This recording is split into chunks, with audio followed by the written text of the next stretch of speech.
The fish don't want to, or don't seem to want to, feed on maple peas tonight, and seem to be preferring sweet corn at the moment. But another night it might well be different. Some people might think that one bait's particularly better than another, but quite often you find it's on a particular day one bait outfishes another, but it's not necessarily the better bait all the time round. But how do you actually go about proving that one bait's better than another? It's actually a lot harder than you think. Most of you that follow my vlogs will know that I'm probably been an academic in the past. I've had most jobs, from shoveling the proverbial right up to management. I've done an awful lot of data analysis and also did an awful lot of continuous improvement. And as an academic, what I tend to do was I'd cite other people's work using the Harvard referencing system to back up an argument, and at work I would always argue with data and not opinions. And on the subject of bait and flavours, it's quite interesting really that what you tend to get is there's an awful lot of opinion out there, but there's not actually any real data or studies into some of these things. But I did come across one that was quite interesting, which I'll share with you shortly. Proving that one bait is better than another bait is actually a lot more difficult than you would imagine, and I'm going to demonstrate it. But to demonstrate it, first of all, we need to head across to my garden pond. I'm currently sitting next to my garden pond, and in this pond there are 9 goldfish named after characters from the Fellowship of the Ring, for anybody that's interested in Tolkien. There's also a number of roach in here, and every time I come back from a fishing trip and I've used maggots, or come back from the tackle shop, what I do first of all is I riddle off my maggots, get rid of the old sawdust, the stinky stuff, and then I put my maggots into fresh ground bait, clean ground bait, to take the smell away. And I do that every time that I come back from a fishing trip as well, because when I go fishing I riddle off the ground bait, use the maggots, and then when I come back I riddle off any dead ones again and then put it into fresh ground bait and store them in the fridge. But the thing is, with these goldfish here, I have, every time I come back, I've always got a few left. A few that are either dying or dead on their last legs, and I throw them into the pond to the goldfish. There's also 4 roach in here as well. Now the roach eat the maggots, but the goldfish will not eat the maggots. I've had them for 3 years, these goldfish, and I can't get them to eat maggots at all. The best they'll ever do is they'll swim up to one, suck it in and spit it out, but they never eat them. They get to the bottom and the roach eat them. And I've had the same experience with sweet corn as well. When I've brought sweet corn back from fishing, or I've taking sweet corn out of a tin and putting it into a bait box before I go fishing. Now, if I was to publish my findings and state that goldfish do not eat maggots, you can already see what's wrong with that statement, especially the academics amongst you, because all I've used here is a small sample of goldfish in one particular environment. So although that statement would be true in this case, as a universal statement that would be incorrect, because I know from experience, I've had other ponds at other houses where I've lived, and the goldfish have ate maggots and they've ate sweet corn. I've also fished a number of farm ponds and lakes around the country that have contained goldfish, and I've caught them on maggots and I've caught them on sweet corn previously. You probably just saw that on the camera, carp up the corner there. On another occasion I was bream fishing at Hollowell Reservoir, and I was using 3 rods, and I can't remember exactly which way round it was, but one rod had sweet corn, one rod had red maggots, and one rod had maple peas, but I was only catching on the left hand rod, which was the sweet corn rod, and I couldn't understand it. So what I actually did was I then started to rotate the rods round, so we'll call them A, B and C. So I moved A into B's position, B into C, and then C into A's position, and rotated them. And by rotating them like that, I found it made absolutely no difference what bait I'd got on. I started catching on all 3 baits, but up until then I was only catching on the sweet corn. If I hadn't bothered rotating the rods, I could have quite easily made the assumption that the plastic maggots and the maple peas weren't any good, but that clearly wasn't the case. It was more to do with the position of the bait, there's another one, than the actual bait itself.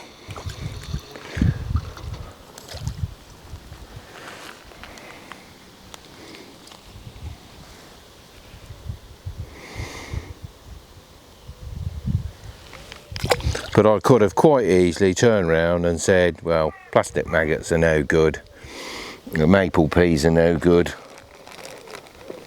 sweet corn's the better bait. Another occasion I was fishing over at Jubilee Pools. Both of these videos are on YouTube, by the way. I can put links up to them. I'm not trying to plug them, but if you want to see for yourself, you can do. I was fishing at Jubilee Pools, carp fishing, and I was using 2 rods, same bait, and slightly different rig on each rod, 1 ounce lead, but a coated hook link on the one rod and a monofilament on the other. I was using the same bait though, and once again I was only catching on the left hand rod. And first of all I thought it was to do with they could see the coated hook link and couldn't see the fluorocarbon hook link or monofil hook link, whatever I was using, can't remember. So after a little while I did exactly the same thing. I swapped the rods over and I started catching on the left hand rod again.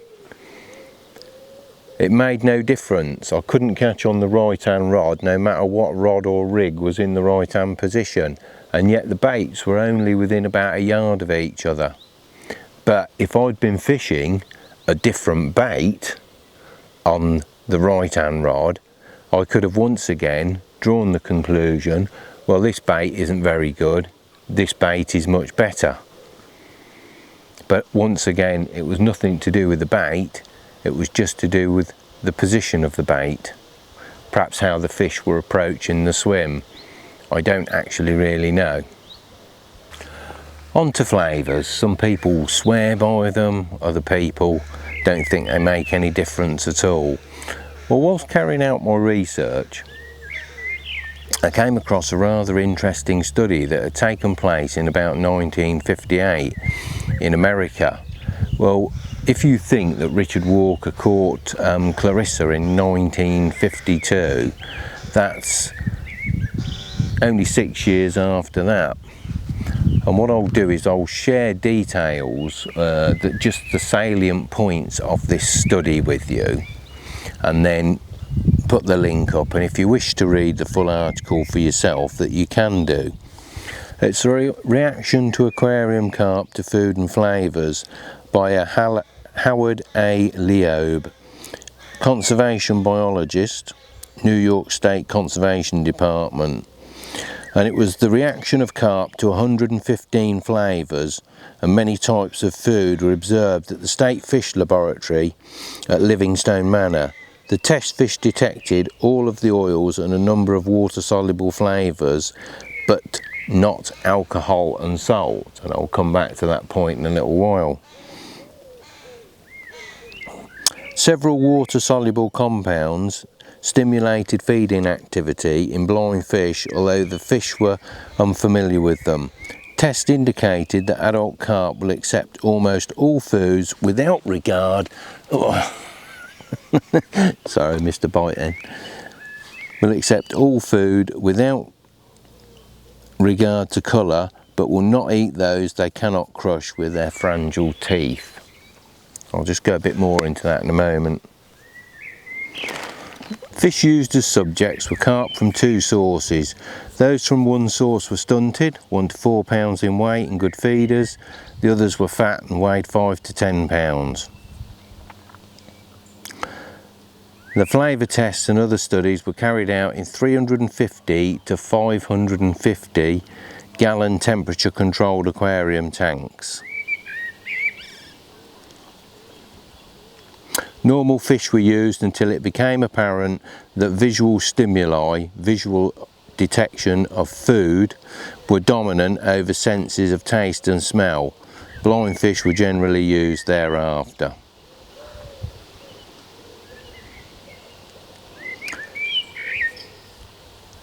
For each water-soluble flavour, 1 eyedropper or teaspoonful was dissolved in a pint of water.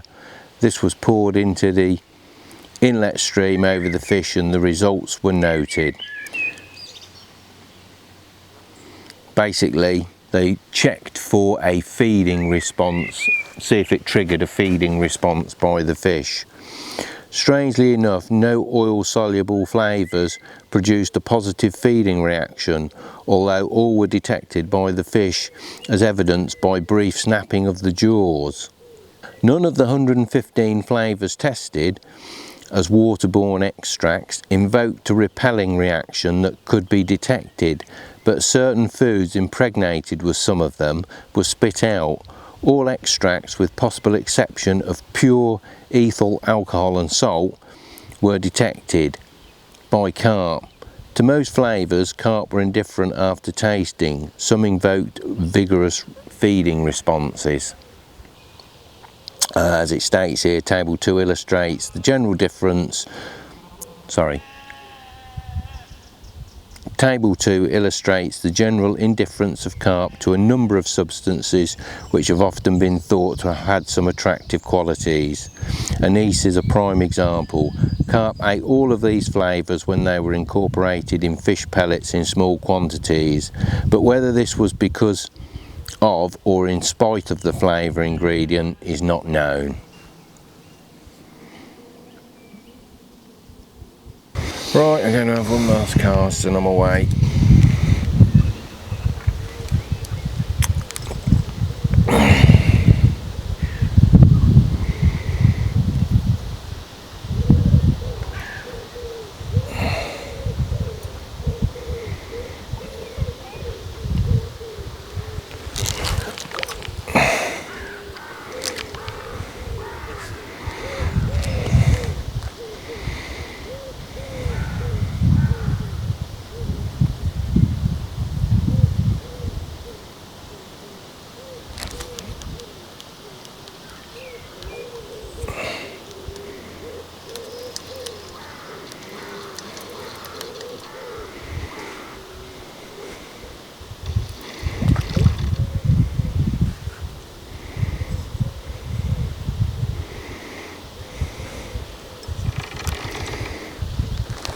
I mean, I can't complain.